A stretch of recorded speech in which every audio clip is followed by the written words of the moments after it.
ನಮಸ್ಕಾರ ಎಲ್ಲರಿಗೂ. ಇವತ್ತು ನಮ್ಮ ಮಲೆನಾಡ್ ಕಡೆ ಆಚರಿಸೋ ಆಟಿ ಹಬ್ಬದ ಬಗ್ಗೆ ಒಂದಿಷ್ಟು ತಿಳ್ಕೊಳ್ಳೋಣ. ಆಟಿ ತಿಂಗಳು ಬಂತು ಅಂದ್ರೆ ಮಲೆನಾಡಲ್ಲಿ ಮಳೆ ಜೋರು. ಬೆಟ್ಟ ಗುಡ್ಡ ಕಾಡು ತೋಟ ಎಲ್ಲವೂ ಹಸಿರಾಗಿ ಕಾಣಿಸುತ್ತೆ. ಈ ತಿಂಗಳನ್ನ ನಮ್ಮ ಹಿರಿಯರು ತುಂಬಾ ಪವಿತ್ರವಾದ ತಿಂಗಳು ಅಂತ ಕರೀತಾರೆ. ಆಟಿ ಹಬ್ಬದ ದಿನ ಮನೆಯಲ್ಲಿ ದೇವರಿಗೆ ಪೂಜೆ ಮಾಡಿ ಮನೆಯವರಿಗೆ ಆರೋಗ್ಯ ಇರಲಿ, ಮಳೆ ಚೆನ್ನಾಗಿ ಆಗಲಿ, ಬೆಳೆ ಸಮೃದ್ಧಿಯಾಗಿ ಬೆಳೀಲಿ ಅಂತ ಪ್ರಾರ್ಥನೆ ಮಾಡ್ತಾರೆ. ಈ ತಿಂಗಳಲ್ಲಿ ಆಟಿ ಕಷಾಯ, ಕಾಡಿನಲ್ಲಿ ಸಿಗೋ ಔಷಧಿ, ಸೊಪ್ಪು, ಬೇರು, ಮೂಲಿಕೆಗಳಿಂದ ಮಾಡಿದ ತಿನಿಸುಗಳನ್ನು ಸೇವಿಸೋ ಪದ್ಧತಿ ಇದೆ.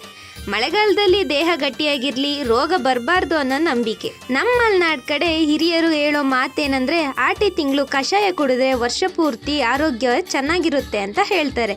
ಇದು ಇಂದಿಗೂ ಹಲವಾರು ಮನೆಗಳಲ್ಲಿ ಈ ಸಂಪ್ರದಾಯ ಮುಂದುವರಿಸ್ತಿದ್ದಾರೆ. ಇಲ್ಲಿ ಕಾಣಿಸ್ತಿದೆಯಲ್ವಾ, ಇದೇ ಆಟಿ ಸೊಪ್ಪು. ಇದನ್ನ ಚೆನ್ನಾಗಿ ತೊಳೆದು ಅದನ್ನ ಬೇಯಿಸ್ಬೇಕು. ಅದರಲ್ಲಿ ಬರೋ ನೀರಿಂದ ಸಿಹಿ ತಿನಿಸುಗಳನ್ನ ಮಾಡ್ಕೊಳ್ಬಹುದು. ಹಾಗೆ ಅಥವಾ ಅದನ್ನ ಹಂಗೆ ಕೂಡ ಕುಡಿಬಹುದು. ಆಟಿ ಹಬ್ಬ ಅಂದ್ರೆ ಅದು ಕೇವಲ ಪೂಜೆ ಅಲ್ಲ, ಅದು ಪ್ರಕೃತಿಗೆ ಗೌರವ, ಕೃಷಿಗೆ ಕೃತಜ್ಞತೆ, ನಮ್ಮ ಹಿರಿಯರು ಜ್ಞಾನ ಮತ್ತೆ ಮಲೆನಾಡಿನ ಬದುಕಿನ ಪ್ರತೀಕ. ಆಟಿ ಸೊಪ್ಪಿನ ರಸ ಅಂದ್ರೆ ಇದೇ ಕಷಾಯ ನೋಡಿ. ಅದೇ ಕಷಾಯದ ನೀರಿಗೆ ಸಿಹಿ ಅನ್ನ ಮಾಡ್ಕೊಳ್ಳಿ.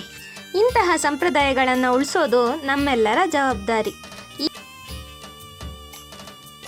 ಈ ವಿಡಿಯೋ ನಿಮಗೆ ಇಷ್ಟ ಆಗಿದ್ರೆ ಲೈಕ್ ಮಾಡಿ, ಹಾಗೆ ಕಮೆಂಟ್ ಮಾಡಿ. ಇನ್ನಷ್ಟು ಸಕಲೇಶಪುರ ಮಲೆನಾಡಿನ ಸಂಸ್ಕೃತಿ, ದೇವಾಲಯಗಳು ಮತ್ತು ಅಪರೂಪದ ಹಬ್ಬಗಳ ಬಗ್ಗೆ ವಿಡಿಯೋಗಳಿಗಾಗಿ ನಮ್ಮ ಚಾನಲ್ನ ಸಬ್ಸ್ಕ್ರೈಬ್ ಮಾಡಿ. ಇವತ್ತಿಗಿಷ್ಟೇ, ಮತ್ತೆ ಸಿಗುವ. ಬಾಯ್.